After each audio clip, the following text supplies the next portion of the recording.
پھر آپ کے سوال کا جواب دیتا ہوں کہ شکر کے حوالے سے دیکھیں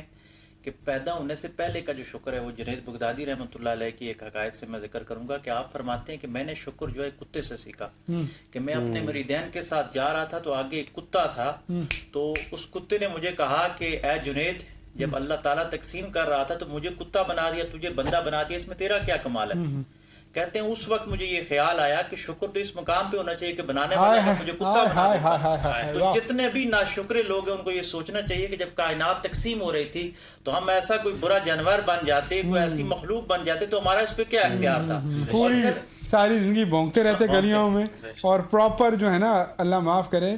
گھر کیا، اور پھر اللہ نے اشرف مخلوقات بنایا ہو اور اتنے سونے محبوب کا امتی بنایا ہو، تو پھر بھی ہم کہیں کہ اس سے بڑھ کے شکر میں سمجھتا ہوں کہ کیا ہے، انسان اور پھر امتی۔ تو شکر کا یہ کنسپٹ تو واضح ہو گیا کہ میرے خیال میں یہاں پہ سوچے تو ہر آدمی شاکر بن